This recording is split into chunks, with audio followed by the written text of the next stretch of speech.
하나님의 말씀은 느헤미야서입니다. 느헤미야, 구약 성경의 느헤미야서입니다. 8장 1절에서 12절까지인데요. 조금 길입니다. 오늘 말씀이요. 하지만 함께 읽도록 하겠습니다.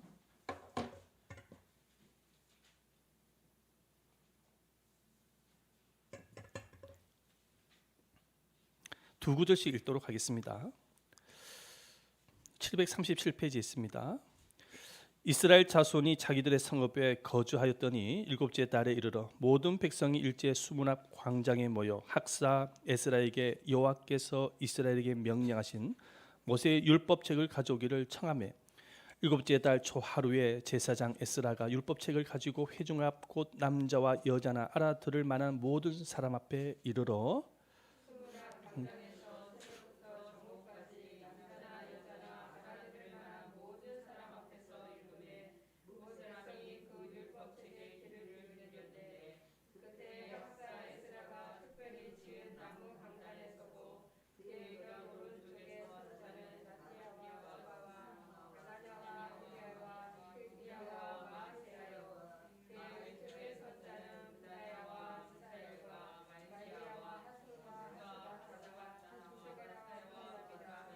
에스라가 모든 백성 위에 서서 그들 목전에 책을 펴니 책을 펼 때에 모든 백성이 일어서니라.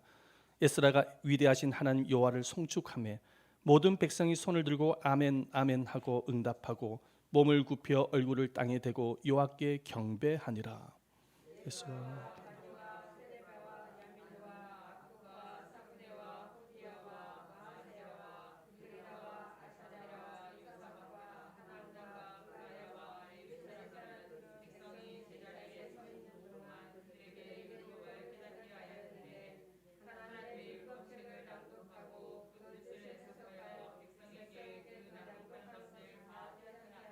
백성이 율법의 말씀을 듣고 다 우는지라.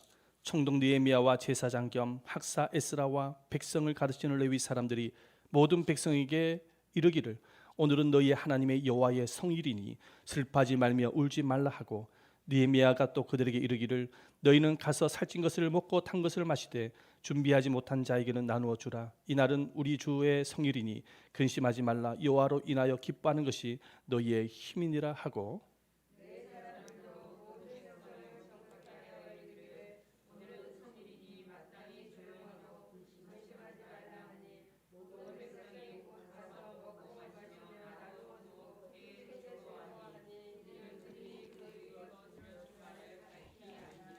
할렐루야, 아멘, 할렐루야. 아멘. 여러분 하나님이 살아계심을 믿으십니까? 아멘. 하나님께서는 말씀을 통해서 우리에게 찾아오시고 은혜 주신다는 사실을 믿으시죠? 아멘. 여러분들 마음의 문을 활짝 여시고 말씀을 드시기를 축원드립니다. 아멘, 아멘. 영국 제임스 왕 시절에 있었던 이야기입니다. 이 제임스 왕은 성경을 너무나도 좋아했던 왕이었습니다. 그래서 성경을 번역하였습니다. 그때 번역자 한 명이 사형 언도를 받게 되어졌는데 이 사형수가 왕에게 한 가지 부탁의 말을 합니다. 왕이시여, 저는 사형수입니다. 그런데 소원이 한 가지 있습니다. 죽기 전에 왕이 번역한 성경을 한번 읽고 죽고 싶습니다. 그렇게 소원을 이야기를 했습니다. 그랬더니 왕이 사형수에게 아 그래? 그럼 그렇게 하여라 라고 명을 내렸습니다. 그리고 나서 왕은 사형수에게 한 번씩 물었습니다. 성경을 다 읽었느냐? 물었더니 사형수가 하는 말이 아니요, 아직 다 못 읽었습니다. 말을 하는 것입니다. 왜 아직까지 세월이 이만큼 흘렀는데도 못 읽었느냐? 그렇게 물었더니 왕이 번역한 성경 구절은 300만 절이 되어지는데 저는 한 구절씩 연구하면서 읽기 때문에 아직 다 읽지를 못했습니다. 그렇게 답변했다는 것입니다. 그래서 왕은 너무나도 감동이 되어져서 아 그렇구나. 그러면 집에 가서 성경을 다 읽고 죽어라. 그렇게 명령을 내려서 죽기는커녕 평생을 살았다는 것입니다. 할렐루야. 이 번역자는 왕이 번역한 성경을 읽다가 살아나게 되어졌습니다. 단순히 육체적 생명만 살게 되어진 것이 아니라 영혼의 생명까지도 살게 되어진 것입니다. 성경은 우리의 육체와 삶과 우리의 영혼의 생명까지도 치유하고 회복시키는 능력의 말씀입니다. 그래서 아브라함 링컨은요, 이렇게 말을 하였습니다. 한번 보여주세요. 성경이 없었으면 옳고 그름을 분별할 수 없었을 것이다. 내가 믿기로는 성경은 하나님께서 인간에게 주신 최대의 선물이다. 이렇게 말을 했습니다. 여러분, 존 훌레 박사라는 분이 계세요. 아주 유명한 분이신데요. 이분이 노벨 수상자 400명들을 15년 동안 연구를 했다고 합니다. 그런데 이분들의 종교 분포들을 보니까는요, 기독교인이 64%, 유대인이 22%, 천주교가 11%, 불교인이 0.9%, 회교가 0.1%라는 사실을 알게 되었습니다. 이 종교 분포들을 통해서 홀리 박사는 노벨 수상자 가운데의 97%가 성경을 읽고 있는 사람이라고 라는 사실을 밝히게 되었습니다. 알게 되었습니다. 그리고 노벨상을 받은 나라들은 총 23개 국가가 되어지는데요. 그 중에 1등부터 7등까지 보면은 스위스, 덴마크, 스웨덴, 화란, 영국, 미국, 독일 순입니다.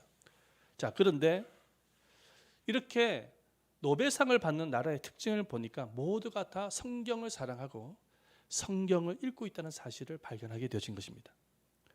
그래서 이 홀리 박사는 성경은 개인을 넘어서 나라와 민족에까지 축복을 안겨다 주는 지혜서라고 강조하고 있습니다. 여러분, 이렇게 성경의 영향력이 크다 보니까는 전 세계인들 가운데서 가장 많이 팔리고 있는 책이 바로 성경입니다. 성경은 매년 4,400만 권이 팔리고 있다고 합니다. 미국 같은 경우에는 미국의 모든 가정들이 평균 6.8권의 성경책을 가지고 있다고 합니다. 자, 우리나라 같은 경우에는 매년 400만 권에서 500만 권의 책이 팔리고 있습니다. 영국은 200만 권의 성경이 팔리고 있다고 합니다. 이 성경에 팔리는 권수대로 탑을 쌓게 되어지면은 저 북한의 백두산 높이에 500백쯤 된다고 합니다. 어마어마한 성경이 전 세계적으로 사람들이 읽고 있다는 것을 보여주고 있는 것입니다. 이렇게 성경이 전 세계인들에게 관심을 받고 그리고 성경책이 이렇게 팔리게 되어지게 된 이유가 어디에 있을까요? 그 이유가 무엇이냐면 성경은 가장 사람을 많이 변화시키는 책이기 때문입니다. 성경을 읽는 사람들마다 변화가 일어나는 거예요. 세상에는 수많은 사상가도 있고 철학가들도 있습니다. 여러분들도 잘 알고 있는 철학가라고 한다면 플라톤, 아리스토텔레스 이렇게 들 수가 있죠. 아주 유명한 철학가이고 많은 사람들이 이분들의 철학을 듣기 위해서 이분들을 따랐습니다.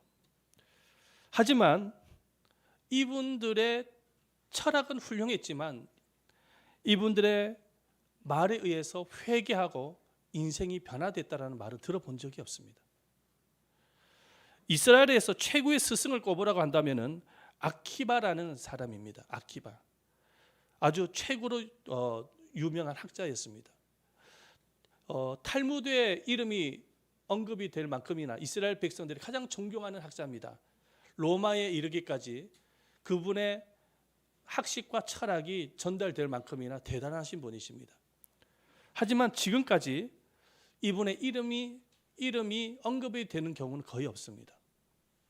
왜냐하면 이분의 철학과 학식은 대단했지 모르겠지만 놀랍지 모르겠지만은 하지만은 인간의 삶을 변화시키기에는 한계가 있었기 때문입니다.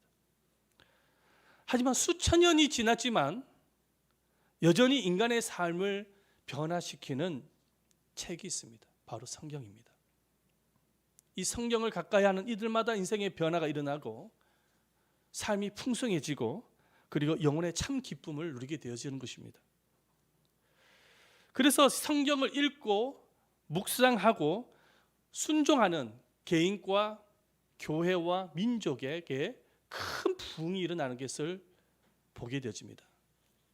자, 이 사실을 우리가 본문을 통해서도 우리가 살펴볼 수가 있는데요. 오늘 이 본문의 말씀은 이 본문에 보면은 등장하고 있는 이 이스라엘은 죄로 인해서 완전히 망해버린 민족이었습니다. 죄로 인해서 망해버린 민족이 있어요. 그들이 망할 수밖에 없었던 이유가 무엇이냐니까는 하나님의 말씀에서 떠나가지고 우상을 숭배하고 온갖 탐욕과 욕심과 교만의 죄를 범하면서 인생을 살았기 때문입니다.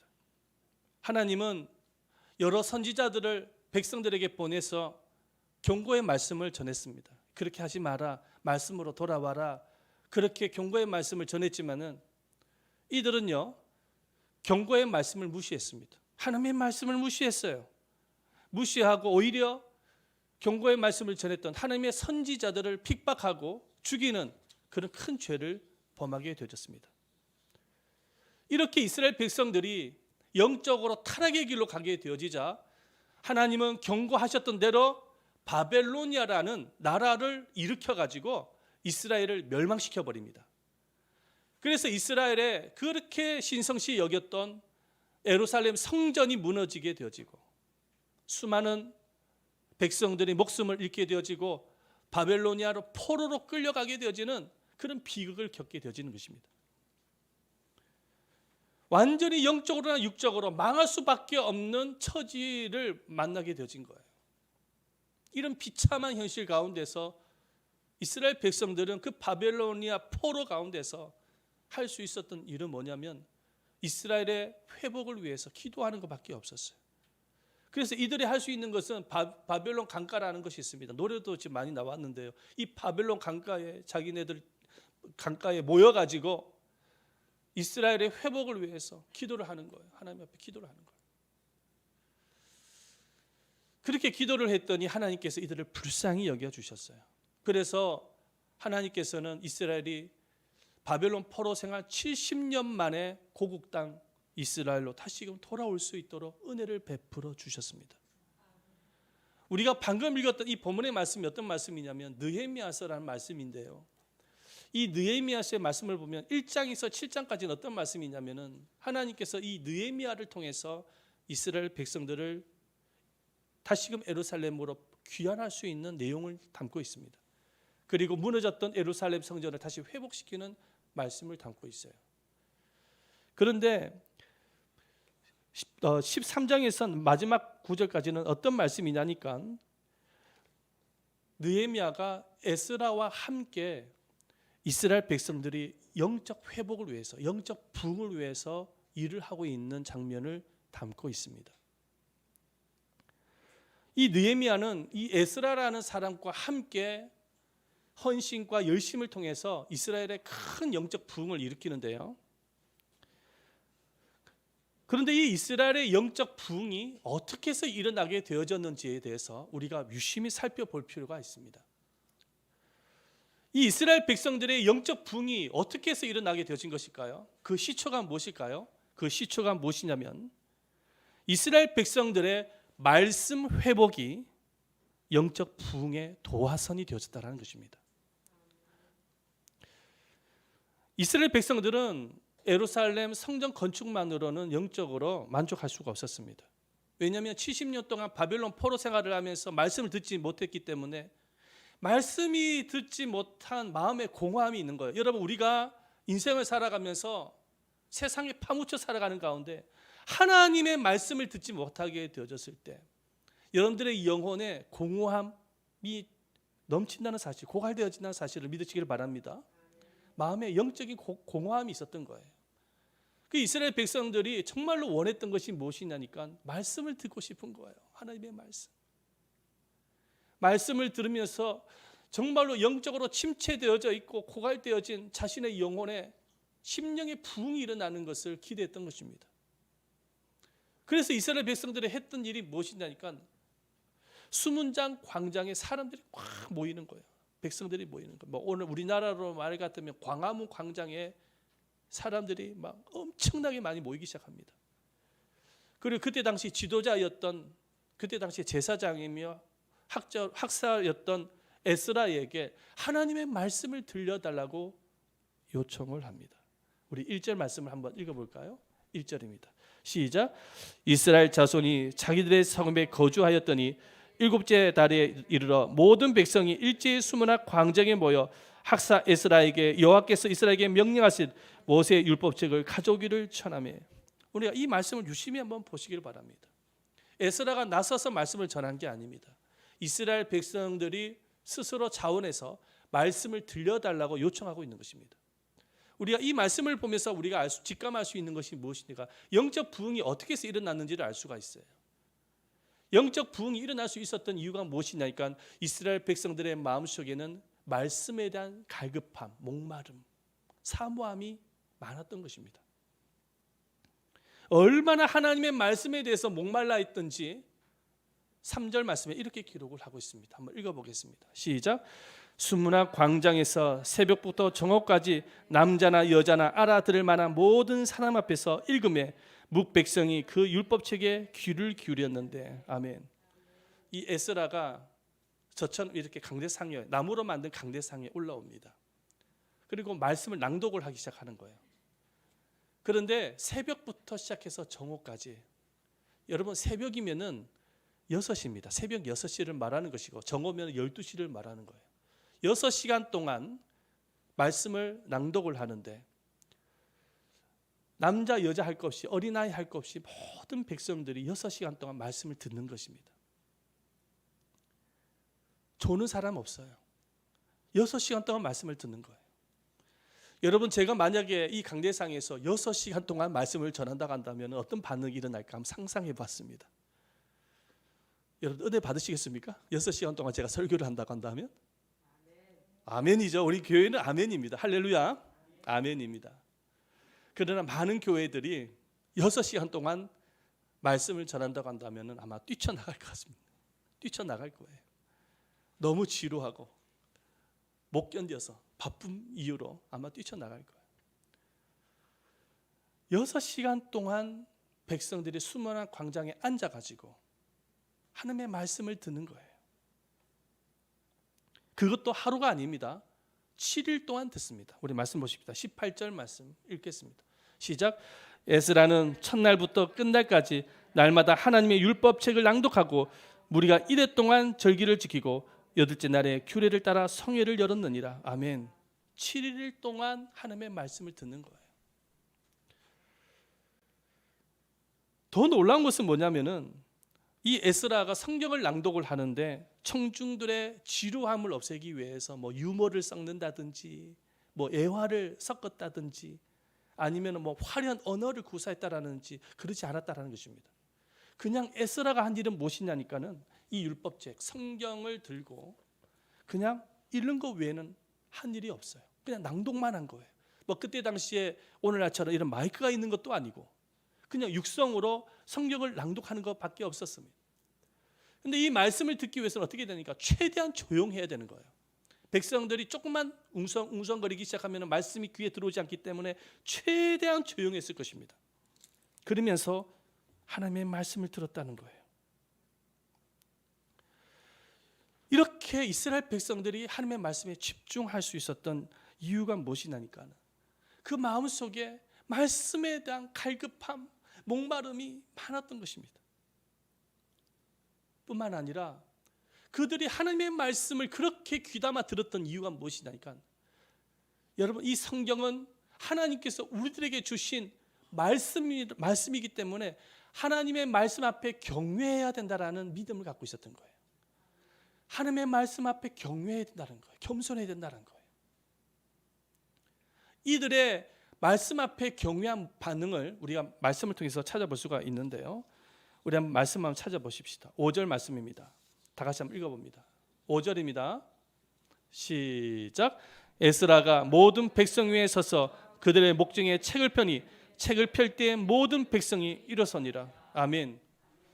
에스라가 이렇게 성경을 탁 폈는데 백성들이 그냥 자리에 앉아 있질 않아요. 스스로 자원해서 자리에서 다 일어나는 거예요. 왜 일어났습니까? 왜 일어났을까요? 말씀 앞에 경외의 모습을 보이는 거예요. 말씀 자체가 하나님이라고 믿은 거예요.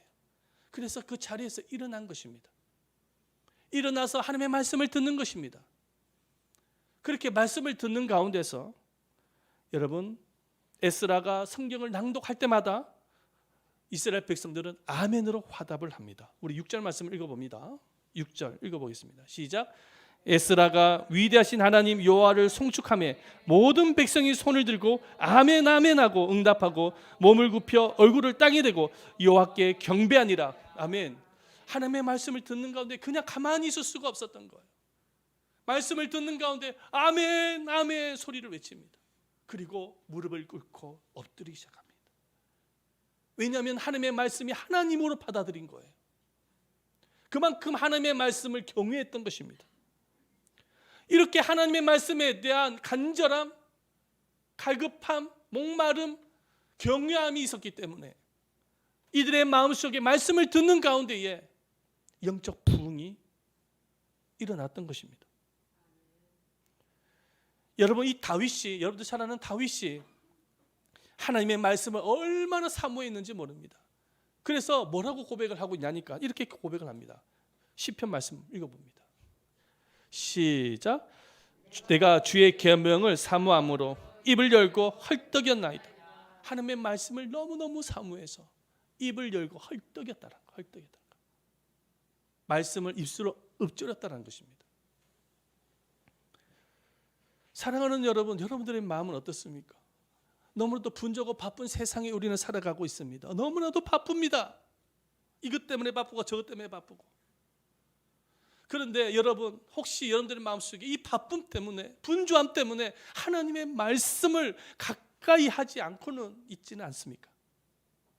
여러분들의 마음속에 말씀을 사모하고 있냐는 거예요. 여러분, 말씀을 사모하지 아니하고서는 어떠한 부흥도 기대할 수가 없습니다. 여러분, 부흥이라는 것은 뭐냐면 한자어로 다시 붙자에 일어날 흥, 보여주세요. 다시 붙자에 일어날 흥입니다. 영어로는 revival이라고 하는데 뜻은 쇠잔하였던 것이 다시 일어나는 것입니다. 부흥이 무엇인지 아십니까? 쇠잔하였던 것이 일어나는 거예요. 쇠잔하여진 여러분들의 신앙이 다시금 회복되는 거예요. 이게 부흥입니다. 쇠잔하여진 여러분들의 그 순종의 삶이 다시금 일어나는 거예요. 쇠잔하여진 말씀의 삶이 다시금 일어나는 거예요. 말씀의 삶이 일어나는 거예요. 그게 바로 부흥인 것입니다. 리바이벌, 영적 부흥이라는 거예요. 여러분, 부흥의 시초는, 부흥의 시작은 어디서부터 출발하게 되어지냐니까 바로 여러분들 자신에서부터 시작되어지는 거예요. 여러분들의 영혼이, 여러분들의 심령 속에 심령의 부흥이 일어나게 되어졌을 때 그 부흥이 도화선이 되어져서 여러분들의 가정에도 교회에도 부흥을 옮길 수가 있는 것입니다. 할렐루야. 내 마음이 식어버리고 내 영혼이 식어진 상태에서 어떻게 부흥을 일으킬 수가 있겠습니까? 말씀이 없는 상태에서, 말씀이 회복이 되지 않는 상태에서 어떻게 부흥을 기대할 수 있습니까? 여러분들 소원이 부흥 아닙니까? 우리 교회가 부흥되어지기를 기대하고 있지 않습니까? 여러분, 숫자가 많아진 것만이 부흥이 아닌 거예요. 그건 결과죠. 진짜 부흥이라는 것은 무엇이냐니까는 여러분들의 영혼에서부터 시작되어지는 것입니다. 여러분들의 영혼에서부터 말씀이 회복할 때에 부흥이 일어나는 거예요. 쇠잔하여진 여러분들의 신앙이 다시 뜨거워질 때 거기서부터 출발되어지는 거예요. 부흥이라는 것이. 그래서 점검할 수 있어야 되는 것입니다. 내 영적 상태는 어떤가? 이 타락한 시대에, 이 바쁜 시대에 내 영혼의 상태는 어떠한가? 내 심령의 상태는 어떠한가? 항상 우리는 돌아볼 수 있어야 되는 거예요. 주님께서 여러분들에게 관심을 가지는 분야가 무엇이냐니까 여러분들의 영혼인 것입니다. 여러분들의 영혼이 얼마나 뜨거운가? 나를 향한 하나님의 사랑을 향한 뜨거운 마음이 있느냐? 말씀을 향한 뜨거운 마음이 있느냐? 우리 주님은 거기에 관심이 있으신 거예요. 여러분들이 뭐 세상에서 이거 하고 저거 해가지고 이렇게 하고 저렇게 하고 업적을 넘기고 거기에 관심이 없어요. 그보다 더 중요한 여러분들 영혼에 관심이 있단 말이에요. 영혼이 잘 되어져야 범사가 잘 되어지는 것입니다. 그래서 영적 부흥을 위해서 신년에는 더더욱 하나님의 말씀을 가까이 돼요. 일주일 동안 살아가면서 단 한 자도 읽지 않는 성도가 있어요. 그래 교회 출석을 하는 거예요. 무슨 은혜를 받습니까? 올해 안에 최소한 우리는 성경을 1독은 할 수 있어야 됩니다. 1독을 하기 위해서는 어떻게 됩니까? 하루에 3장, 주일날에 5장만 읽으면 성경 1독을 할 수 있습니다. 여러분 목표를 세우시기를 축원드립니다. 여러분들 많이 바쁜 거 압니다. 저는 알아요. 얼마나 바쁜 줄 알아요. 그러나 바쁜 것보다 더 중요한 것은 여러분들의 영혼인 거예요. 여러분들의 영혼의 부흥이 일어나야 돼요. 아멘. 부흥이 일어나면 나머지 것들은 하나님이 다 알아서 해주세요. 그 믿으셔야 돼요. 사단의 전략이 무엇인지 아십니까? 분주한 바쁜 일 때문에 여러분들의 영혼을 피폐하게 만드는 거예요. 여러분들의 영혼을 무너뜨리는 거예요. 하나님을 향한 간절함을 무너뜨리는 것입니다.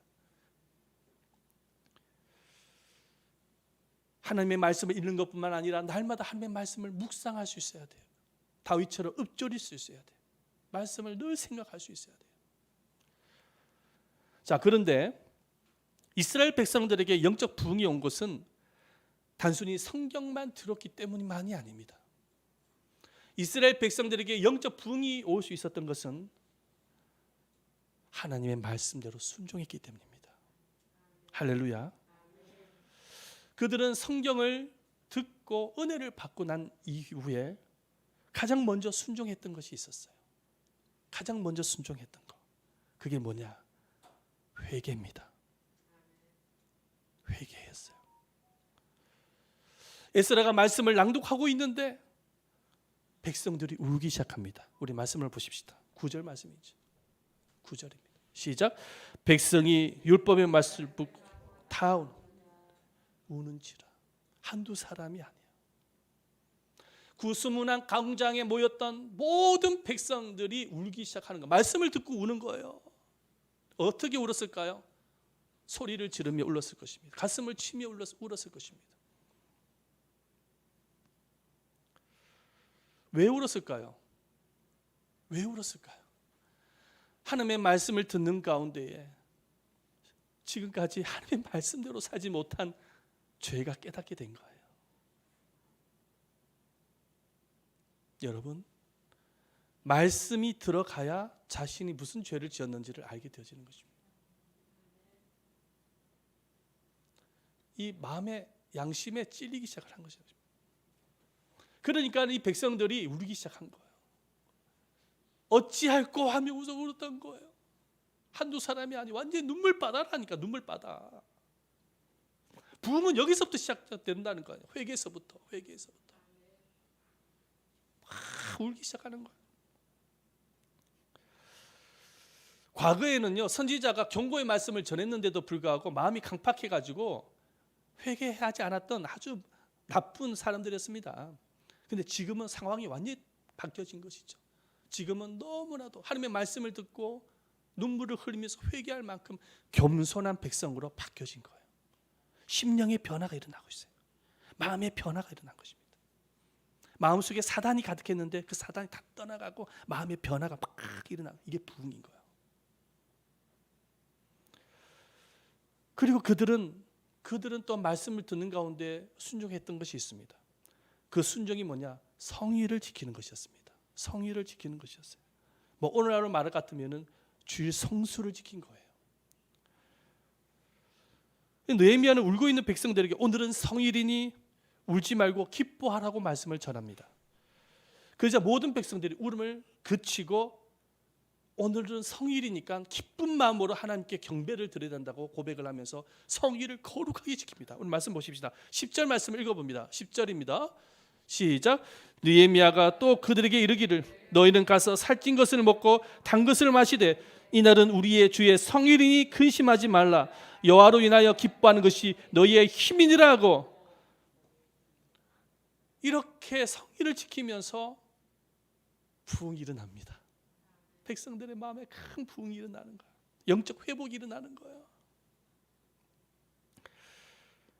이렇게 말씀을 읽고 듣고 순종했기 때문에 그들의 영혼 속에 하나님의 기적이 일어난 것이죠. 하루는 예수님께서 갈릴리 바닷가에 시몬의 배에 탁 오르시고 해변가에는 수많은 무리들이 앉아있는 상태에서 말씀을 전하기 시작합니다. 그런데 갑자기 예수님께서 시몬에게, 그때 당시에 베드로죠, 베드로에게 명령을 내립니다. 뭐라고 명령을 하니까 저 깊은 데로 가서 그물을 던져 고기를 잡으라고 명령을 내립니다. 그랬더니 우리 말씀을 보십시다. 4절 말씀 읽어봅니다. 시작. 4절입니다. 4절 없어요? 네, 없습니다. 그렇게 명령을 내렸더니 베드로가 말을 합니다. 밤새도록 그물을 던져 고기를 잡았지만 단 한 마리도 잡지 못했지만 말씀에 의지하여 그물을 내리겠습니다. 말씀에 의지하여 그물을 내리겠습니다. 고백을 하면서 그물을 탁 던졌는데 고기가 몇 마리 잡혔습니까? 그물이 찢어지도록 잡힌 것입니다. 할렐루야. 기적이죠. 말씀의 기적이 나타난 거예요. 자, 그런데 어떤 사람들은 아유 무슨 기적이에요, 뭐 우연하게 그렇게 잡힐 수도 있지, 이렇게 말하는 사람들도 있어요. 하지만 이것이 말씀의 기적일 수밖에 없었던 단서가 딱 두 가지가 있습니다. 첫 번째가 무엇이냐, 예수님께서 베드로에게 고기를 잡으라고 말씀하신 시간은 아침이었습니다. 그런데 여러분, 아침 같은 경우에는 고기가 다 숨어버린다고 합니다. 다 숨어버린대요. 그래서 그물을 던져도 잡을 수가 없다는 거예요. 아침, 낮에는 다 숨어. 그래서 갈릴리 어부들의 특징이 뭐냐면, 전통이 뭐냐면 고기를 잡기 위해서는 밤에 움직이는 거예요. 밤에 그물을 던진다고 합니다. 밤에 잘 잡힌다는 거예요. 자, 두 번째가 무엇이냐니까 예수님께서는 깊은 데로 가서 그물을 던지라고 말씀을 전했습니다. 자, 그런데 깊은 데 가면 갈수록 고기가 없다라는 거예요. 왜냐하면 깊은 바다일수록 고기가 수면 안으로, 수면 밑으로 피하기 때문에 그 그물을 던져봐야 잡을 수가 없다라는 거예요. 그래서 그물을 던져서 고기를 잡기 위해서는 깊은 물가가 아니라 얕은 물가에 던져서 잡는 것이 상식이라는 것입니다. 그런데 예수님께서는 깊은 곳으로 가서 그물을 내리라고 말씀하신 거예요. 그렇게 순종했더니 그물이 찢어지도록 대박이 난 거 아니겠습니까? 여러분, 어떻게 이런 기적이 일어나게 되어진 것입니까? 우연일까요? 우연의 일치일까요? 베드로가 말씀에 의지했기 때문입니다. 베드로가 말씀에 순종했기 때문에 말씀의 기적이 일어나게 되어진 것입니다. 사실은 베드로는 거절할 수도 있었어요. 왜냐하면 예수님은 목수 출신이고 베드로는 갈릴리 바닷가에 참뼈갈 굵은 어부 출신입니다. 얼마든지 거절할 수가 있었습니다. 그러나 베드로는 자신의 생각, 자신의 경험, 자신의 모든 것을 다 포기한 거예요. 오로지 말씀에 순종하기로 결단한 것입니다. 그 순종의 결단이 이런 기적을 만들어내게 되어진 것이죠. 이 말씀의 기적 앞에서 베드로는 놀라운 심령의 변화가 일어납니다. 가장 먼저 예수님은 단순한 선생이 아니라 참 하나님 되심을 알게 되어집니다. 그래서 베드로가 그 기적 현장 앞에 무릎을 꿇고 예수님께 고백을 하는 것이죠. 말씀 한번 읽어보십시다. 누가복음 5장 8절 말씀이죠. 읽어봅니다. 시작. 시몬 베드로가 이를 보고 예수의 무릎 아래 엎드려 이르되 주여 나를 떠나소서. 예수님을 향해서 주님이라고 부르는 거예요. 예수님을 향해서 나의 하나님이라고 부르는 거예요. 지금 심령의 변화가 일어나고 있는 것이죠. 그리고 베드로는 예수님 앞에서 철저한 죄인임을 고백을 합니다. 말씀을 한번 읽어보십시다. 5장 8절이죠. 시작. 주여 나를 떠나소서 나는 죄인이로소이다 하니. 예수님을 하나님으로 믿었기 때문에 하나님 앞에서 철저한 죄인임을 깨닫게 되어진 거예요. 나를 떠나소서 나는 죄인이로소이다. 베드로가 어떤 사람이었습니까? 예수님을 만나기 이전에는 자신이 죄인인지도 몰랐던 사람이에요. 얼마나 강팍했던 사람이었는데요.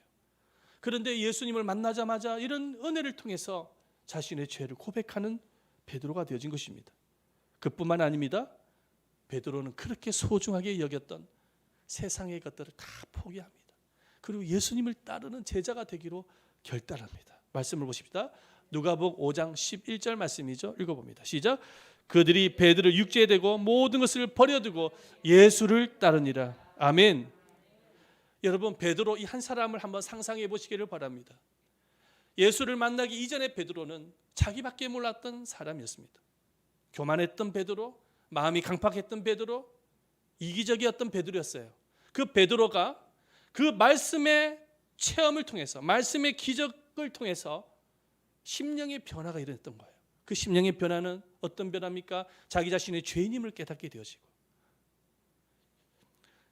예수님을 하나님으로 알게 되어지고, 세상에 살아겠던 것을 다 포기하고 예수님을 따르기로 결심하게 되어지는 심령의 변화가 일어난 것입니다. 이게 뭐냐? 부흥입니다. 영적 부흥은 여기서부터 출발되어지는 거예요.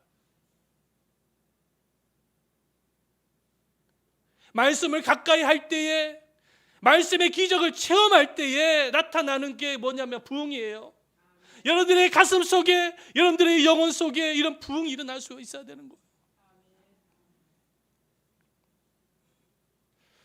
과거에 미국에서 제일 유명한 가수라고 한다면 조지 베브리 스웨어라는 사람입니다. 이분은 어렸을 때부터 예수를 알았던 사람입니다. 그러나 인기가 올라가면서 예수를 잃어버렸습니다. 왜냐? 세상에 너무나도 즐거워서, 세상의 즐거움에 빠진 관계로 예수님을 잃어버리고 예수님을 버렸습니다. 그러다가 어느 날 인기가 치솟고 돈도 많아지고 그렇게 인생을 살다가 왠지 모르게 인생에 대해서 허무함을 느낍니다.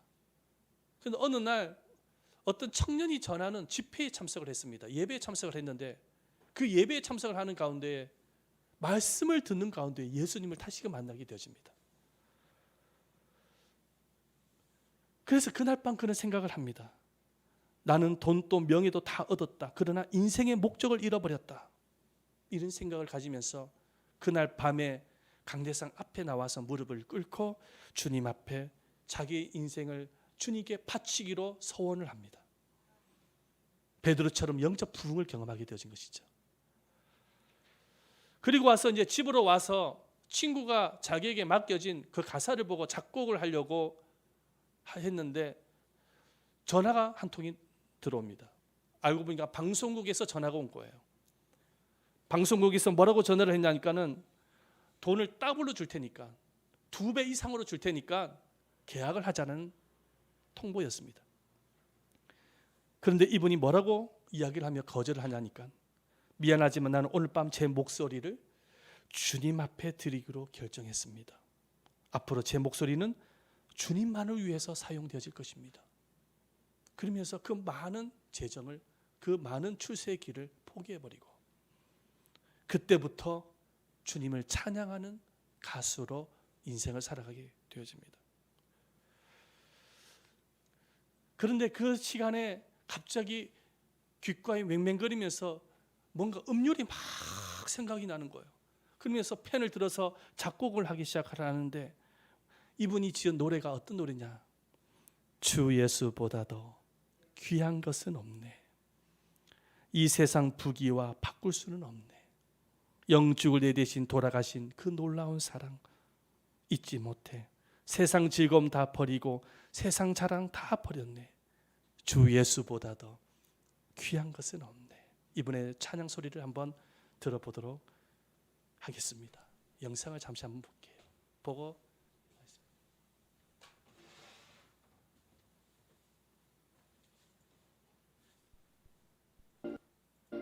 Yes, I have a dear mother, about 84 years of age, who will be watching this program over in Syracuse, New York, and it was many years ago. She found this poem written by Mrs. Rhea F. Miller, and she found it at a particular time of my life when we were going through some temptations and spiritual need, and she put this poem on the piano, and as I read it, I had to sing it. And this simple melody came to mind that morning. It's my testimony tonight. I'd rather have Jesus than silver or gold. I'd rather be his than have riches untold. I'd have Jesus than our houses or lands. I'd rather be led by his nail-pierced hand.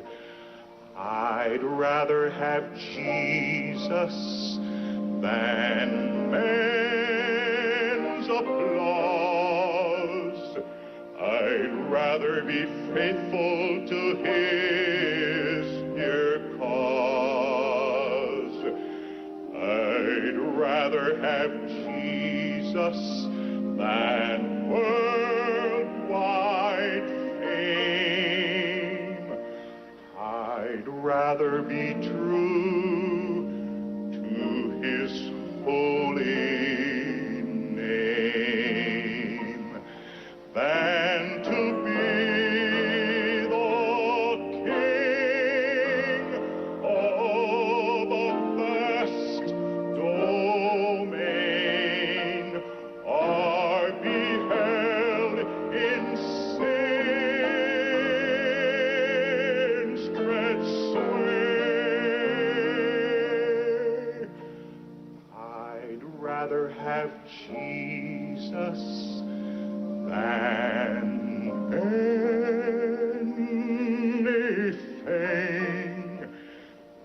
this world affords today.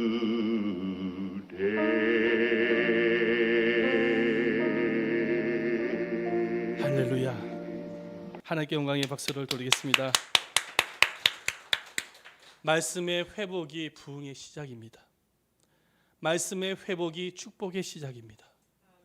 여러분들 이 사실을 꼭 기억을 하면서, 여러분 많이 바쁘시고 많이 분주한 건 알겠지만 하나님의 말씀을 늘 가까이 하시고 말씀을 부여잡고 순종하는 여러분들 되시기를 축원드립니다.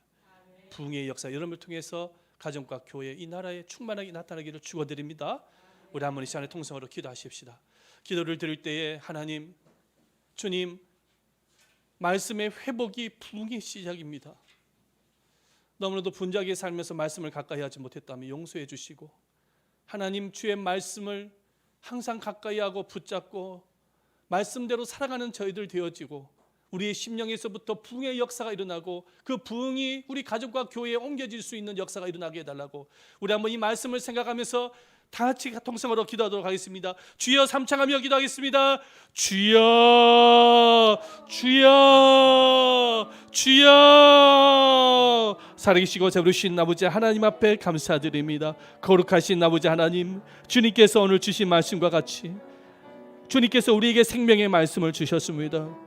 아버지 하나님, 이 말씀을 늘 가까이 하면서 말씀이 회복되어지기를 소망합니다. 내 영혼에서부터 말씀이 체험되어지고 말씀의 기적이 일어나게 하여 주시옵시고, 정말로 아버지 하나님, 이스라엘 백성들의 말씀에 부흥이 일어났던 것처럼, 베드로의 심령 속에 말씀의 부흥이 일어났던 것처럼 우리의 영혼 속에도 말씀의 부흥의 역사가 일어날 수 있도록 주님께서 도와주셔서 내 심령에서부터 부흥의 역사가 우리 가정과 교회에 옮겨질 수 있도록 주님께서 역사해 주시옵기를 원합나이다. 아버지, 분주한 세상 속에 살아가면서 내 마음에 피폐되지 말게 하여 주시옵시고, 내 영혼에 하나님의 말씀으로 가득 채워져서 말씀의 부흥의 역사가 일어나 말씀의 기적들이 나타나게 하시고, 말씀의 역사, 그물이 찢어지는 역사가 일어날 수 있도록 주님께서 은혜를 베풀어 주시옵소서. 성령님 말씀의 영이심을 믿습니다. 우리의 영혼 속에, 심령 속에 말씀의 영이신 그리스도께서 충만하게 임하여 주시옵시고 우리를 이끌어 주시옵소서. 말씀이 가는 곳에 우리도 따라가게 하소서. 말씀이 멈추는 곳에 우리도 멈추어지게 하여 주시옵소서. 우리의 영혼 속에 주의 말씀의 충만함이, 회복의 역사가 일어날 수 있게 해주시옵소서.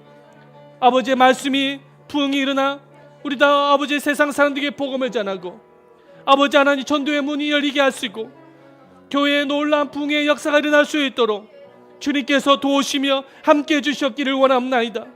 성령 아버지 하나님 말씀을 부여잡고 수문광장에 모였던 수많은 백성들처럼 우리들의 영혼 속에, 심령 속에 부흥의 역사가 온전히 일어날 수 있기를 소망합니다. 성령 하나님께서 함께해 주시옵소서. 우리의 영혼 속에 말씀의 역사가 온전하게 일어날 수 있도록 도와주시옵소서.